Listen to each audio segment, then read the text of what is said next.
नमस्कार दोस्तों, स्वागत है आपका कैक्टस इन जलंधर में। आज हम आपको अलग सा टॉपिक लेके आए हैं आपके लिए कि जो न्यू कमर्स, जो न्यू हमारे कैक्टस लवर्स हैं या इवन कई पुराने भी हैं जिनको ये चीज़ नहीं पता चलती भी क्यों ये दिक्कत आ रही है। तो इन दिक्कतों में हमने 3 टॉपिक लिए हैं। सबसे पहला तो ये इटियोटेड ग्रोथ। इटियोटेड जिसको हम बोलते हैं कि अपनी नॉर्मल ग्रोथ छोड़ के, ये देखिए जब ये प्लांट को धूप नहीं मिलती सही तरीके से तो ये ऐसे बारीक, इसको बोलते हैं इटियोटेड, अपनी ग्रोथ छोड़ के गलत ग्रोथ लेने लगता है। ये देखिए बारीक होना शुरू हो गया। अब मैंने ये दिक्कत आती है जब आप प्लांट को धूप नहीं मिलती प्रॉपर तरीके से। अभी इसके बेबीज देखिए बिल्कुल सही आ रहे हैं क्योंकि ये प्रॉपर धूप में रख दिए गए। जब मैं भी नया था तो मुझे ये चीज़ों का नहीं पता था। अभी मैंने ये इनके ऊपर रिसर्च सीनियर पर्सन से सीख के ये देखा है कि ये देखिए ये इटियोटेड ग्रोथ है। अभी ये ग्रोथ बिल्कुल सही हो गई है। ये देखिए सब प्लांट्स में ऐसे, ये मेमलेरिया का प्लांट है, कैसे ये टेढ़े टेढ़े छोटे छोटे ब्रीक होने शुरू हो गए थे क्योंकि इनको धूप नहीं मिलती। कैक्टस का मेन खाना तो धूप है। इनको प्रॉपर तरीके से धूप मिलती रहेगी तो बहुत बढ़िया तरीके से ग्रो करेंगे। अभी इनके जो बेबीज आ रहे हैं सब में ये देखिए बड़ी अच्छे तरीके से ग्रोथ हो रही है। दूसरी प्रॉब्लम आती है जी जो कॉर्किंग की।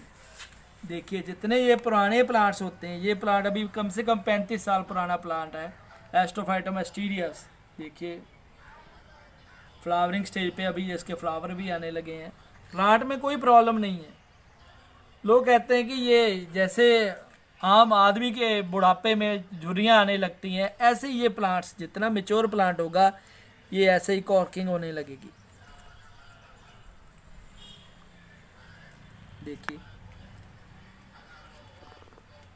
तो ये प्लांट में कोई दिक्कत नहीं है, प्लांट बिल्कुल ठीक है। सिर्फ इसमें समस्या यही कि ये अपनी एज के हिसाब से इसमें ऐसी प्रॉब्लम आनी ही आनी है। इसके अलावा जो तीसरी दिक्कत आती है प्लांट्स में, ये स्प्लिटिंग की जी।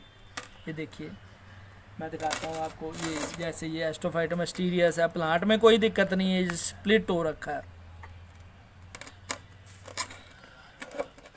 ये देखिए इस प्लांट में आप देखिए, ये मैंने बेस लिया है ग्राफ्टिंग के लिए। ये देखिए कितना स्प्लिट हो गया है। ये स्प्लिटिंग क्यों आती है? स्प्लिटिंग की प्रॉब्लम आती है जब हम लोग प्लांट में पानी कम देते हैं तो एकदम से जैसे ज़्यादा पानी जब दिया जाता है तो प्लांट और ज़्यादा पानी पीने के लिए बड़ा होता है, अपने आप को खुलता है। तो उसके जो सेल्स हैं वो प्रॉपर तरीके से वो कई बार स्प्लिट कर देते हैं, जिससे कि ये स्प्लिटिंग की समस्या आ जाती है। स्प्लिटिंग इसीलिए आती है कि जिस प्लांट को कभी पानी बहुत कम मिला और एकदम से हम ज़्यादा पानी दे देते हैं तो ये दिक्कत स्प्लिटिंग की आ जाती है। इससे प्लांट को वैसे कोई दिक्कत नहीं आती मगर इसकी ब्यूटी तो ख़राब हो जाती है। देखिए अब यहाँ से प्लांट कितना ब्यूटीफुल है, मगर ये स्प्लिटिंग से आपको लगेगा प्लांट अच्छा ही नहीं लगता। ये यहाँ पर कट गया, यहाँ पर भी कटा हुआ है, ये स्प्लिटिंग हुई है। तो ये स्प्लिटिंग को बचाने के लिए यही है कि प्रॉपर तरीके से रेगुलर इंटरवल्स में कैक्टस को पानी देते रहें।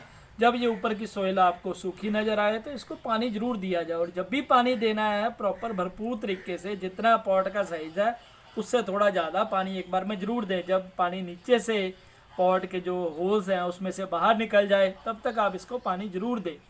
तो यही आज का हमारा टॉपिक है जी। तीनों कॉर्किंग है, स्प्लिटिंग है और इटियोशन है। ये तीनों चीज़ों को हम बचा सकते हैं यदि प्रॉपर तरीके से धूप और पानी इनको मिलता रहे। बाकी एज जो है वो कॉर्किंग को हम नहीं रोक सकते, ये एक नेचुरल प्रोसेस है। तो और ज़्यादा जानकारी लेने के लिए देखते रहिए हमारा चैनल कैक्टस इन जलंधर। धन्यवाद।